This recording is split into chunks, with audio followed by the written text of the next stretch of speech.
Welcome to All Things Pilates, Season 4. Though we can't know exactly what Joseph Pilates was thinking or feeling towards the end of his life, we do know he wanted the entire world to practice contrology, and that want has certainly become a reality. Hello, everyone. I'm Darian Gold, and here on All Things Pilates, we discuss the man, the method, and how his genius continues to influence and inspire.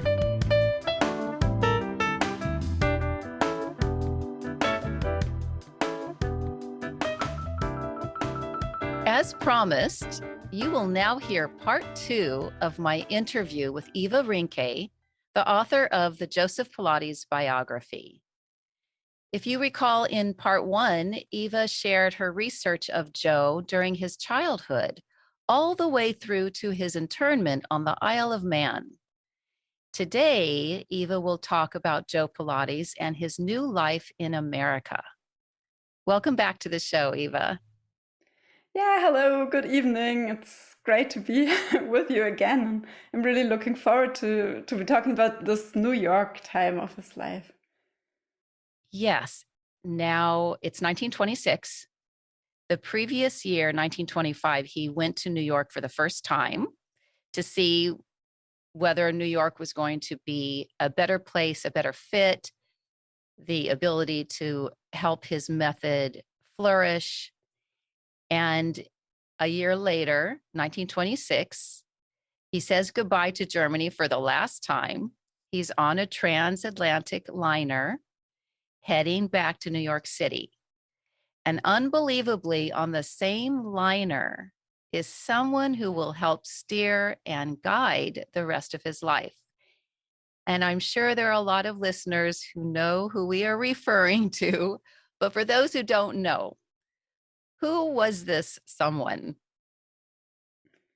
Yeah, the someone was a she, and her name was Clara Zeuner, which spells Z-E-U-N-E-R, Zeuner, you say it in German. And she was born the same year as Joe himself, so they were of the same age. She was a few months older. She was born in February 6th, in 1883. And she came from a small village near Chemnitz in the eastern part of Germany called Ebersdorf.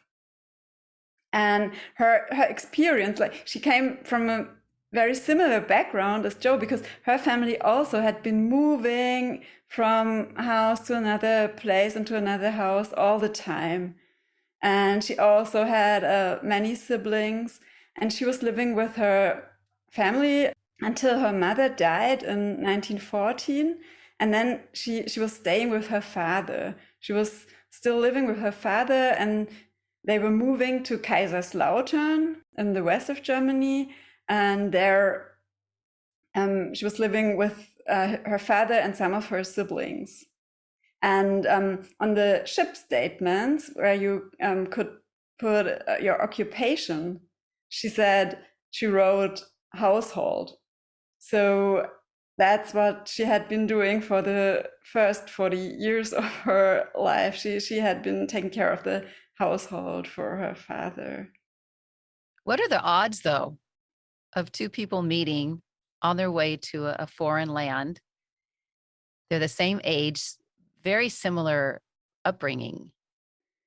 Yeah, and I mean, it just sounds like such a romantic story, like meeting someone on a ship when you're both starting a new life, and then you find each other and you will spend the rest of your life together. The attraction, we don't know at this point if it was romantic, but there was a commonality, a common thread between them in terms of wanting to help people, help humanity, help get people to understand about health and fitness. And Joe talked to her about his contrology system, right? Yeah, I'm so sure he did. I mean, we don't have proof for that, but I think that's what he was doing all the time at that point. And she just made a wonderful listener. So that was really one of the qualities people like if people are talking about her and remembering her the way she was working with them in the studio, she was really able to listen to someone, to she didn't say so much herself. She was rather the kind of person who would be able to listen and not comment. And I think that's just a quality that drew Joe Pilates to her, because that was exactly what he needed, because he had so much to say. And he just needed someone who would be listening to him and who would be absolutely loyal. And She's the perfect sounding board. yeah. Yeah, but she was really a serious person, she was really hardworking person and very reliable. And if you look at all the women he had been with in his earlier life, he always had been women who were his age or older. He was always looking for a person he could rely on, someone to help him. And I think that's what he found in Clara. And I think she also found something in him, because she wanted to start a new life in the United States, and she knew that this was not going to be easy, because all she had was $35, like all the money she brought with her when she went on the ship. And most of the women like her, like untrained women, immigrants from Germany who started working in the United States, they were working in really like these badly paid service jobs in hotels, restaurants, or in factories. And this was not the kind of future anybody was dreaming about. So when she met Joe and heard about his plans to join in and be his collaborator, that was a great opportunity for her. And so I think, even though it sounds romantic that they met on the ship, I think it was rather on both parts also a good business decision, like to find someone you could really rely on and he can help you and you can do something together, make something happen. It was brave of her, though, to come by herself to America, not knowing anyone, with only $35 in her pocket. Yeah, I mean, she had the address of someone her family knew, so some far relation. She would be able to stay at that person's place in the beginning, but that was all.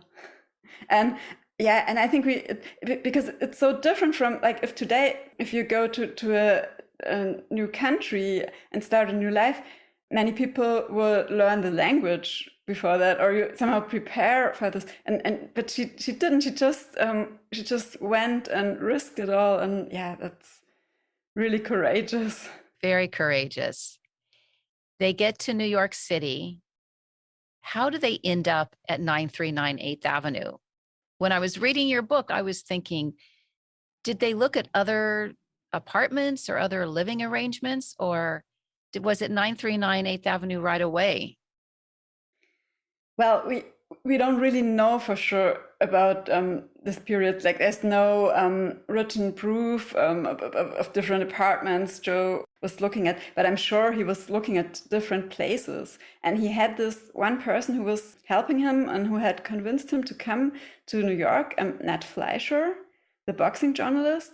And I think he was helping him to find a place that would be right for him. He needed something with a cheap rent and with enough space for a studio and living quarters. And when he found 939 8th Avenue, he saw at once that it was just the perfect place for him, because there was the studio, there was an apartment he could live in, and there was also, he could have his workshop in the same house, so he could work with wood, because that was he was planning to do, also to build his own equipment. So that's what he needed, and the rent was cheap. And I don't know if he knew about this, but it turned out later that it was really important that it was really close to Broadway. So yeah, the location was perfect as well. And yeah, and I think that's just amazing. Like these two people who had been traveling so much in their life and they had been living at so many different addresses or places. And now they moved in this apartment sometime in 1926 or 27. We don't know for sure. And then they stayed and they stayed for the rest of their lives in this place. And they were working there, living there. It's such an incredible story. Were there other people besides Nate? Is it Nate or Nat? I think it's Nat, but you would Nat. know like N-A-T. Like how do you pronounce it? Yes. And Nat, like a Nat. bat. Yeah, okay. So Like a Nat. bat. Yeah. Yeah. Were there other people, before we start talking about the dancers and his students, were there other people besides Nat who stepped forward to offer assistance? Yeah, I mean, there were so many people who were helping Joe. I think that was one of his great gifts. Make people help him. Because if you look at all his books and everything he ever published, or there was always several people who were voluntarily taking part in this and helping him with this. But all these people were his clients. So I think that was just the way you met Joe Pilates, and the way, if you wanted to make a connection with him, this would always be in the studio. This would always be if you were working with him. And if you were an enthusiastic student of the Pilates method, he would be interested in you as well. And then he would find out how you could help him because after he had helped you with your health Body. problems, with your body.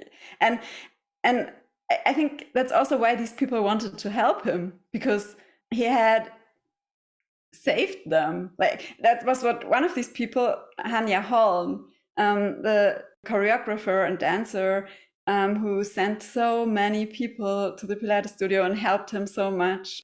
And she said, she wrote for him this, "You're my life savior," because he had helped her with a knee injury. And that's what he did for these people, and they wanted to give back to him. And yeah, some of these people, like I mentioned Hanya Holm, but there was also George Ballangine.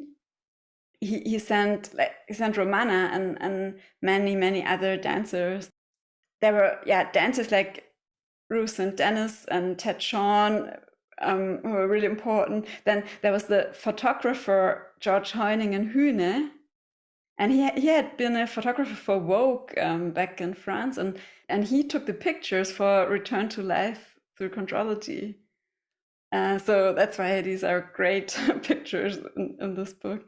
There was Frederick Grant Rogers, who is such an interesting person. Like when I did the research, I really had to focus to do research about Joe, because when I started reading about Frederick Grant Rogers, I really thought that's just amazing. There was the opera singer Roberta Peters, who was working with Joe, and she kept remembering him, and she kept inviting him when she was invited to television, and she was really helping him a lot. And there were musicians like Ralph Hollander and his wife, Ingrid Luce Hollander. They were trying to form a foundation to help the Pilates method. And yeah. All of these people first started as students with Joe. He helped them heal or just get really fit, and they just naturally wanted to give back. So you have people in the arts in one way or another stepping forward and wanting to help. Can we go back to Ruth St. Denis, because she was the pioneer of modern dance, and she shows up at his studio early on. Why did she show up? Yeah, she came because she had a really problem with her knee and her ankle. And this is really harmful for her, because she was already, I think, in her 50s. And this was to keep on dancing and to keep on her routine with practice. This is really hard for her and for her body. And now she was afraid she was not going to be able to dance anymore. And so someone told her about Joe, and he was able to help her. And she had been hopeless. So he gave back hope to her, and he helped her to overcome this injury and to go back to work. So this was, for her, this was such a wonderful experience that she kept helping him throughout her life. And she was inspired. Yeah, she was so inspired about him, and she was talking to everybody she met about him, and people were really annoyed. Some of them, for instance, her Stop husband, talking about Ted him. Sean.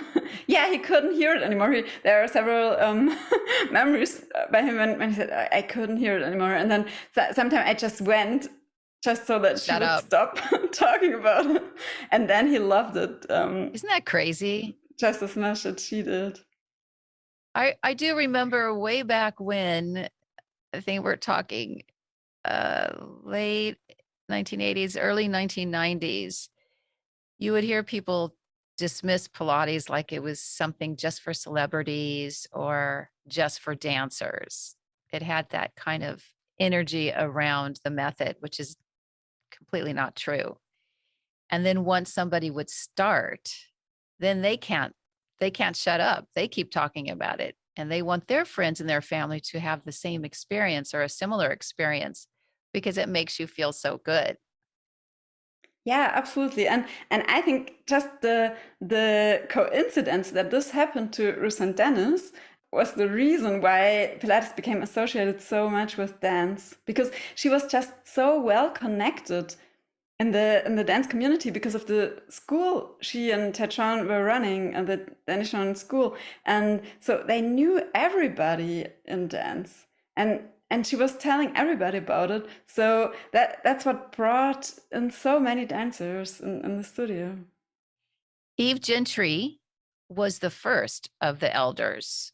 We know them as the Pilates elders, but in the beginning, they were just Joe's students. They were dancers. They either came to him because they were injured or because they just wanted to strengthen their body so they had longevity in their career. Eve Gentry was first, then Romana Krzyzanowska followed her, and then Carola Trier.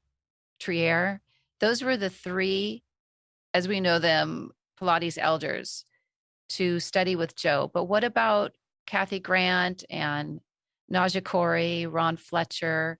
When did they start studying with Joe?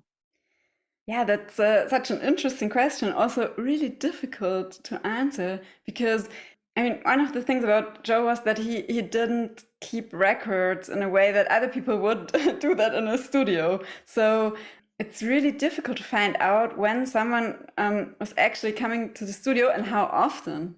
After the Pilates method became so popular, many people were suddenly remembering how much they had been working with Joe. And it's really difficult actually to find out when exactly someone was actually there and how much. And I think, as you said, most of these elders, they came to the studio first as clients because they had an injury or some problem, some body part.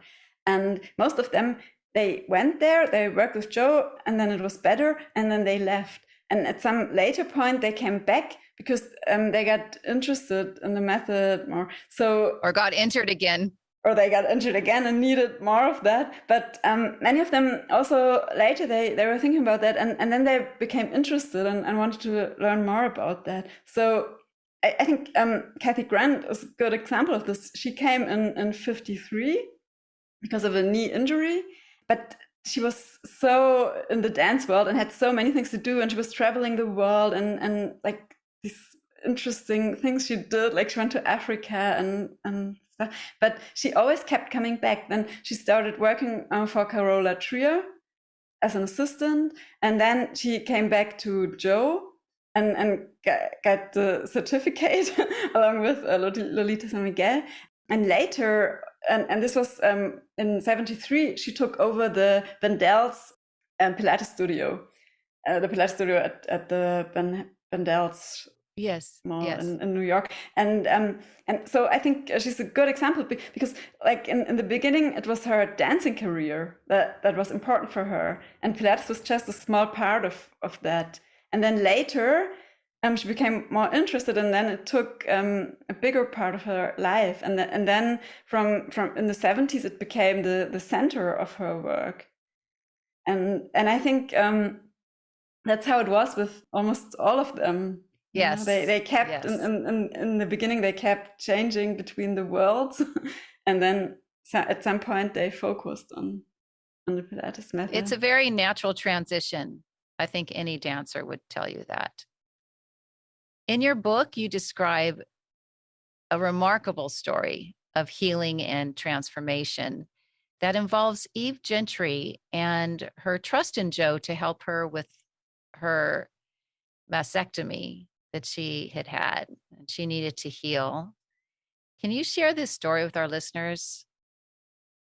Yeah, I was so moved by the story, I say, because like if Chandri, she was just one of these dancers who came to the studio when she had an injury in 1942. She Hanya Holm sent her because of an injury, and then she went back to the dance world, and she founded her own group, and yeah, she really had an interesting career. And then suddenly, like yeah, as so many people, if you have cancer, it happens like a yeah, like a lightning bolt, and your doctor is telling you there's a knot in your breast, and then she had to go and have surgery, and this was in this time. Almost every time they did this, the radical mastectomy, so they took off the whole breast, and also they removed the pec major, the muscle you really need to move your arm. Yeah, and she was devastated. It was really difficult for her to find hope, because she thought she would never be able to dance again, and that was her life. So she went to Joe, and she was hopeless, and she recalls that he said to her, "Don't worry, we fix." Like in the way he didn't speak English so well, but he just had that confidence in his method that he would be able to help her. And I think she needed both. You know, she needed the exercise, but she also needed that confidence, someone to believe that it would be everything would be all right. And then she worked with him really, really hard for 1 year. And after 1 year, she she was able to move in the same way as before the surgery. So her husband was so impressed by that he suggested they record this and make a film. And he was a photographer, so he made a film of her doing the exercises, like the exercise routine Joe had developed for her. And they showed this film in a hospital that worked with breast cancer patients. And when they showed this, the doctors who were present didn't believe she had had a mastectomy. So they went back to the studio and they did another film. And this time she was topless. So on this film you can see her, you can see the injury and the scar. Yeah, and it's really moving to look at that, and the way she's doing the exercises.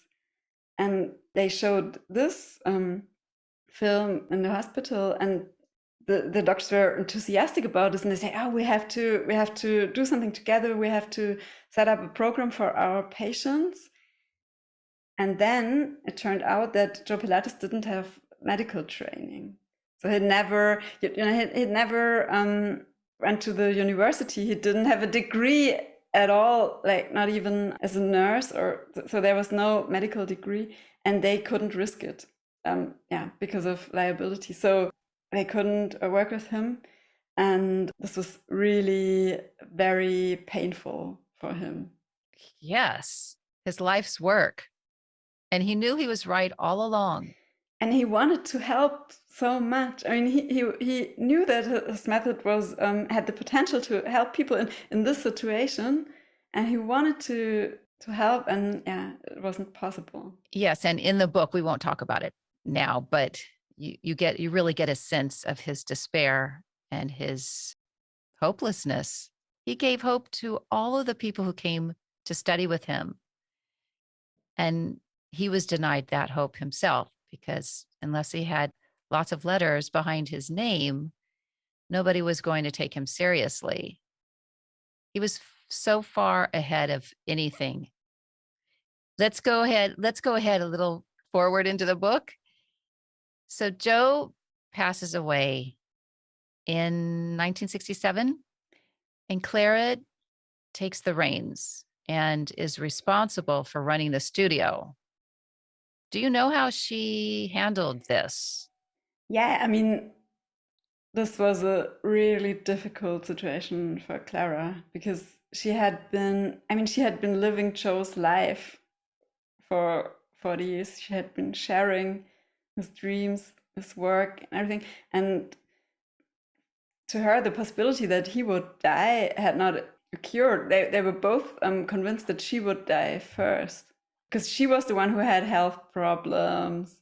She was the one who was losing her eyesight. Did she have physical problems? Yeah, she did. She had pain in her knees, and he was working with her as well. Yeah, she had pain, and yeah, when he was still fit and alive. So, and then when he died, she was not prepared for that.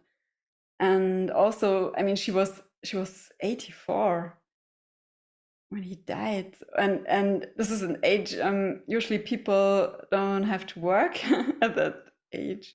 And then she had to take care of the studio and take over all the responsibility. So, I mean, on the one hand, she had been most of the tasks she had been doing all the time, but then she had been doing it for Joe. So this was really different if he wasn't there.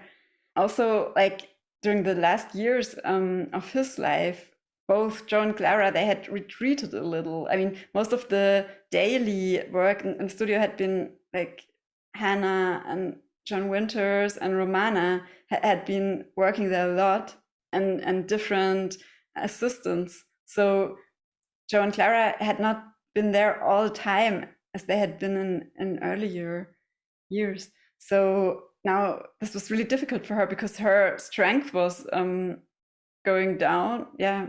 And then she was really sad, but she wanted to keep the studio, keep it on. She was convinced that this was his last wish, and he wanted the work to continue. And so she was really trying hard and relying more and more on Romana to do this. Well, when Clara's time came it was her time to step aside when she couldn't keep up anymore. She did ask Romana, who had not only was she teaching at the studio, but she traveled with Joe to be his demonstrator when they were doing demonstrations. And her depth of knowledge of his work was huge. Do you know how Romana handled running the studio? Did she change anything? I'm sure she must have changed a few things just in observation when she was teaching. Yeah, I mean, you know much more about how she was running things because you have been working with her. But like from what I found out, like by reading the memories of people and comparing this, and I think like when she go to the studio, and especially after she moved to a new location in the 70s, there were a couple of things that changed. Like she was really different person from Clara. Clara was always in the background. She was really not loud. And Romana was like a diva. She was the person like who would be in the spotlight, And Yes. so she was doing a show in the studio, and so the way she was teaching was really different from the way Clara had been teaching. But they were also sharing some things, and I think they were both really serious about the method and about the way Joe had taught the method, and to save this, to do it exactly in that way. And I think that's where they were really similar. And there was another thing where Romana was similar to Clara. She was a great teacher, an inspiring teacher, but she was not a businesswoman.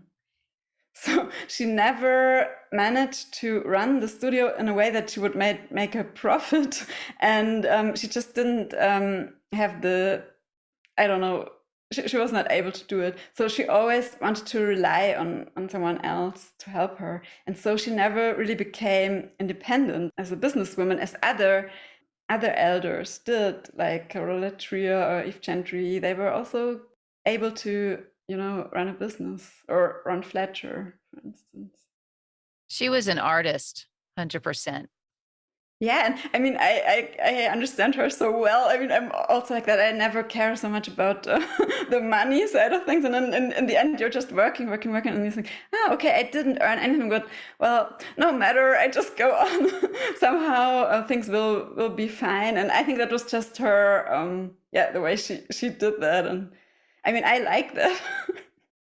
There were plenty of people coming, right? So she didn't have to really worry about it because there was always income there. Yeah, but she just really needed a business partner. She always needed early on. She needed a business partner, and then the studio went bankrupt for several times during the time she was running it. So she always needed a new business partner to bring in more money. Gee, what a surprise. And, but I think that's not the important thing. Like the important thing is that she inspired so many people, and she was really the seed of that the Pilates method was able to spread throughout the world. And I mean, my teacher in Stuttgart, she also studied with Romana. So I mean, all over the world, there are people who worked with her and just and carry her love and her inspiration and her joy of the work.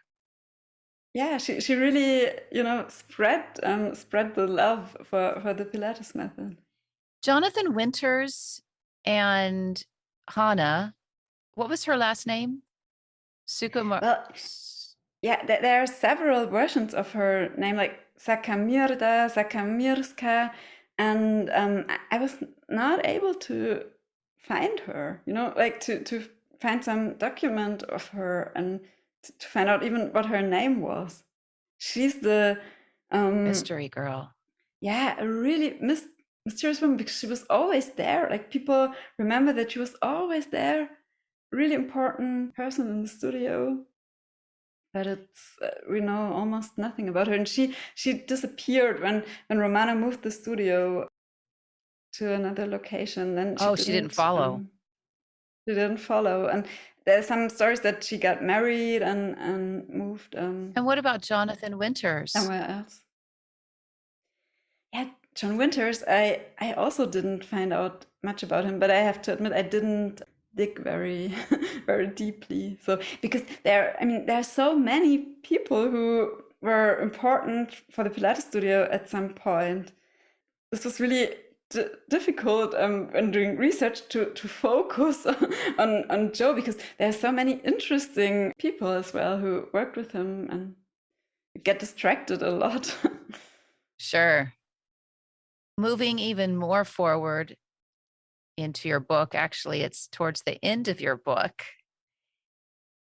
I remember this well. The Pilates lawsuit caused so much strife and ill will. Can you speak about how the lawsuit unfolded? And what do you think Joe would be thinking about when he would observe this entire drama?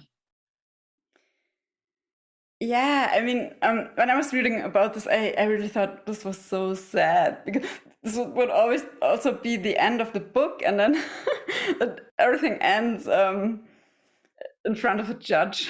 That's not a great ending. I think what brought it on was like Romana's wish to preserve the method and really to implement quality standards, and she didn't want, because she saw that some people who hadn't been trained in the Pilates method at all, or they just went to a workshop for a weekend, and then they started teaching Pilates, and she didn't want that. She wanted to, what she had done when she had taken over the studio, she wanted to preserve this and really teach the method in the way Joe taught it. But she didn't see that there were also other people who had been working quite deeply with Joe and who had an understanding of his method as well, and who were also doing teacher training. And so that there were quite a lot of people who were actually knew a lot about the method, and some of them had been working with Joe for years, just like her. So, and she didn't really think about that. And so when she and Sean Gallagher started sending cease and desist letters to people, for instance, like Deborah Lesson. What year is this? What year is this? I think did it start? Some point in the middle of the 90s, I think like 94 or 96. Yeah. So some people who were receiving these letters, they were really thinking that can't be true, because I've been working with Carola Trier for 10 years now, and this is just impossible. And they just didn't accept to go to Sean Gallagher, who had just started learning the method, to take an exam and get a certificate. So I think that was the underlying problem.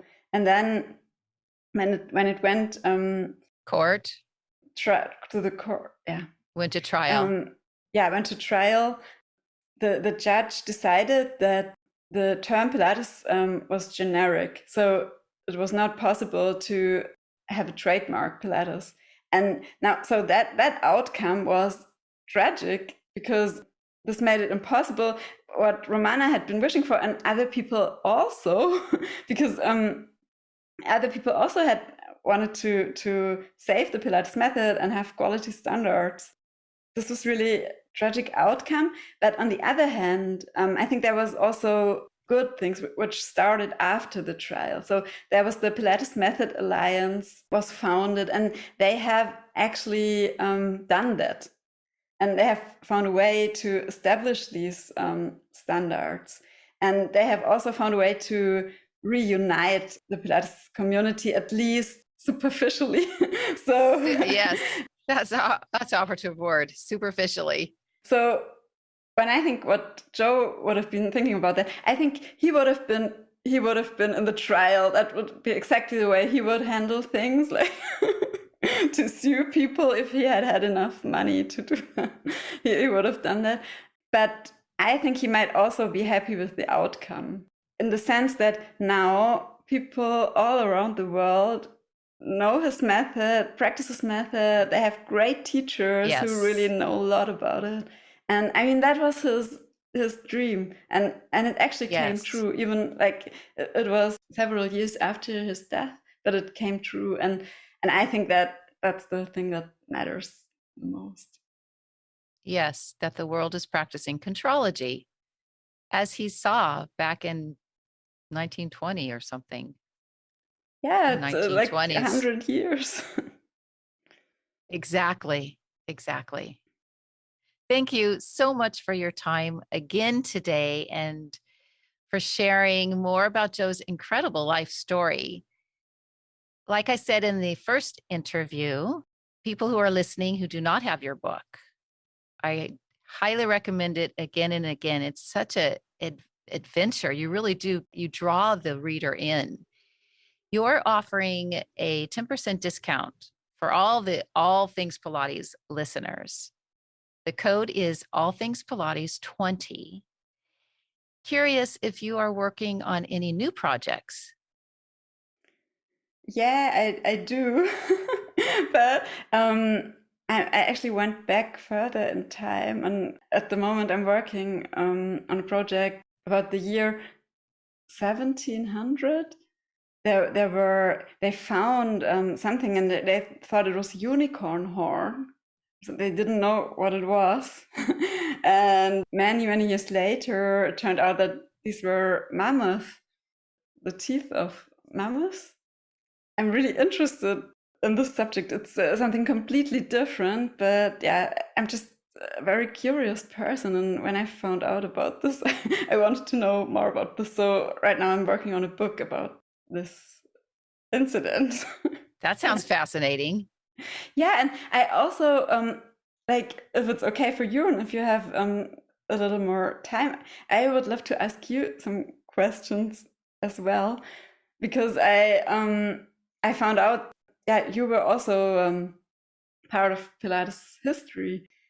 I always wanted to know more about the 90s. Yeah, when you found out about the Pilates method, and like, I'd love to hear how you heard about it and what made you stay, and also yeah, if you could tell me something about the atmosphere in the 1990s in the Pilates community. 90s, 1990s. It was 1992. I was dancing in a modern ballet dance company, and we were in rehearsal. I can see it as clear as day right now. We were in rehearsal and had taken a little break. One of the dancers came up to me and she says, "Do you want to go take a semi private Pilates lesson or class?" And I said, "What's Pilates?" And the only thing she said in response was, "Just come with me. You're going to love it." And it's so true, because all these years later, not now, thankfully, because everyone around the world knows about him, but in the early 1990s, because I was still dancing and performing, if I went somewhere, let's say I went to a party and met up with someone, and they would say to me, "What are you doing now? Where are you dancing?" etc. I would tell them, but then I would also include this new amazing discipline that I was not only learning and started to teach, but it was becoming something that felt as if it was moving into my cells. It was very deep for me. We went to this, if you want to know, we went to this house in Beverly Hills. It was a large house. There was tons of equipment in the living room and in the dining room. I remember the first time when we walked in there, I saw a woman on the Cadillac, and I think she was in the fuzzies and doing maybe the ballet stretches. I just saw her swinging, and I thought, "Oh, this is just like being in a gymnastic club." So it seemed super familiar right away. Our teacher brought us over to two reformers and instructed us to lie down on the carriage. I didn't know that that was the name. I think she said carriage. She might have just said lie down. And she stood in front of the foot bar, both with myself and with my partner. And we put our feet up on the foot bar, and she says, "Push out." So the physical sensation of pushing out for me it was just like you're doing petit allegro, or you're doing some kind of jump. You're just bending and jumping. So the action was very familiar. The weight of the spring brought me back to my gymnastic days. So this happened all of a millisecond. But when I pushed the carriage out, before the carriage came home the very first time, everything got white and quiet. I didn't hear the teacher's voice. I didn't hear anything. I felt as if I was floating above, but not in my body, more in sort of my spirit. And as I was pushing out, the first sensation besides the physical of the legs working, I heard buzzing in my head. And as soon as the buzzing happened, I don't know if I popped out of my body for a second. I don't know what happened, but I know something happened, because the moment the carriage came in, I knew at that very moment this was going to be my life's work. Wow. Yeah, it's really, it's quite it's hard to explain, because time for us is so linear and slow, even though everything seems like it's speeding up right now. But it just happened very quickly.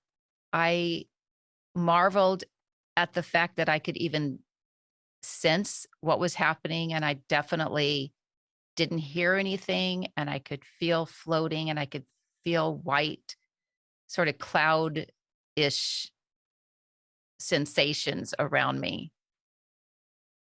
And then I dropped back into my body. I don't know, it was very fast, but it was so to me, it seemed very obvious because it was an extension or natural progression from my gymnastic career.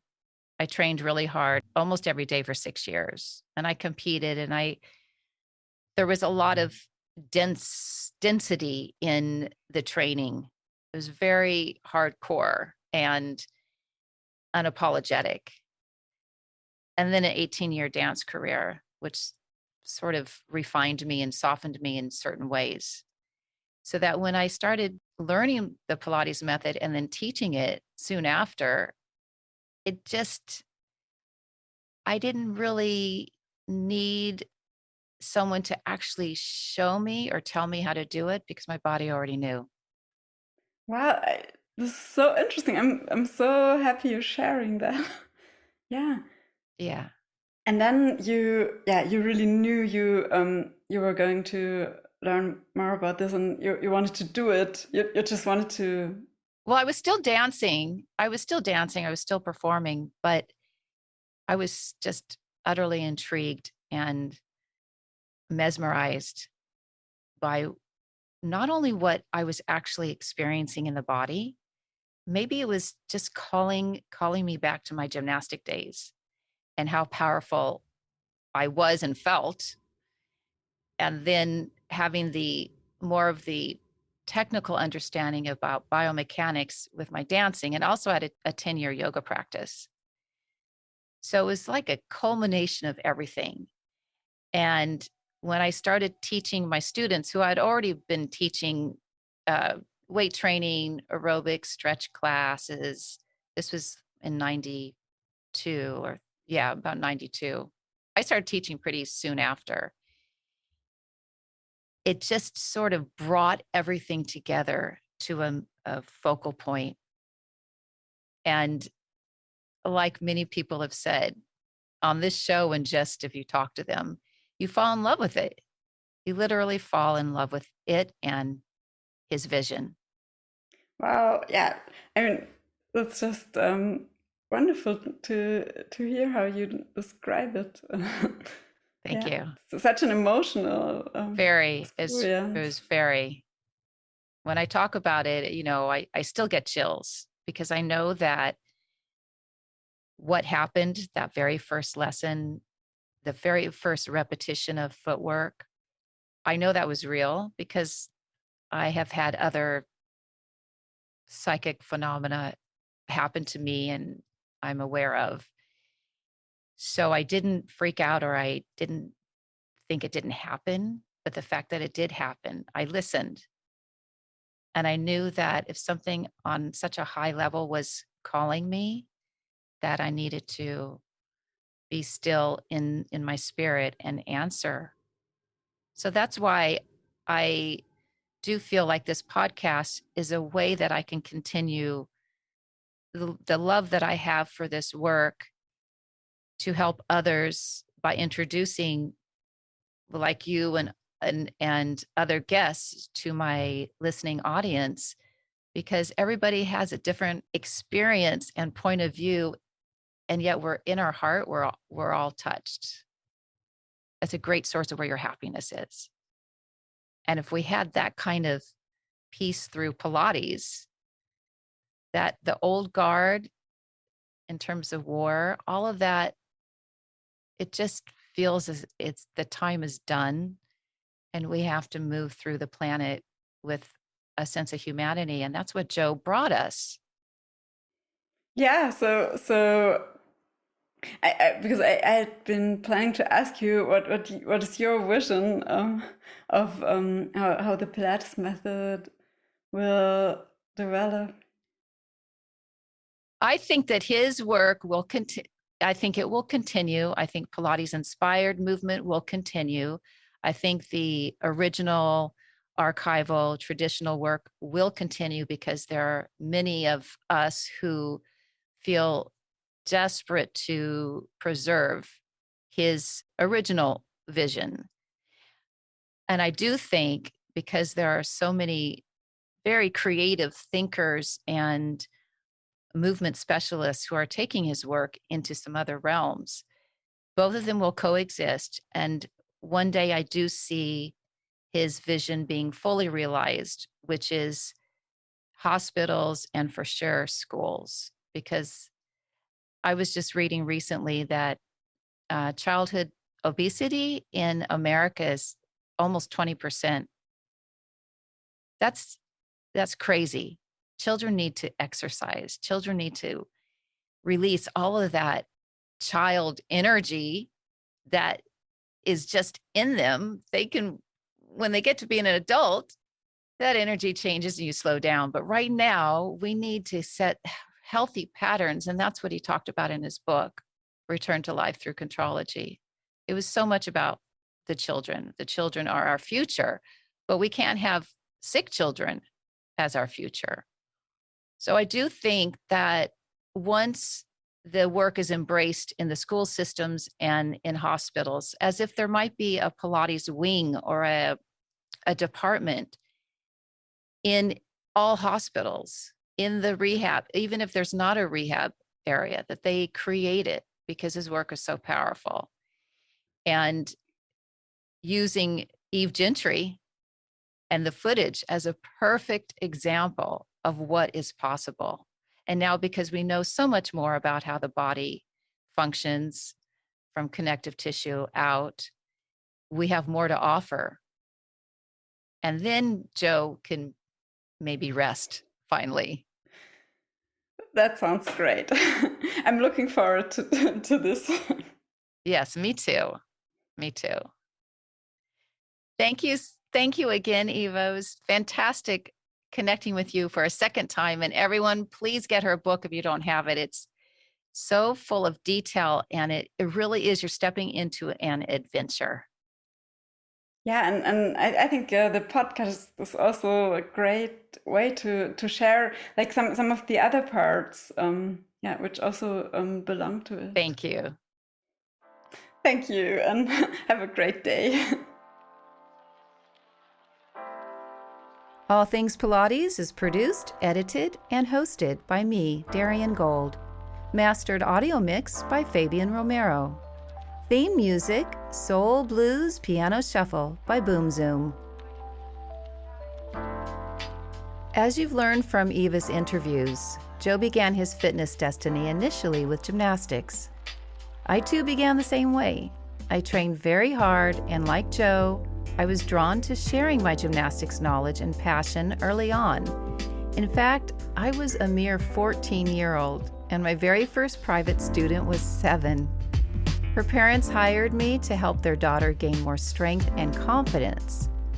Excited to share the work, I demonstrated, explained, and spotted her with tricks such as handstands, aerial cartwheels, and balancing on one leg in preparation for the challenging balance beam.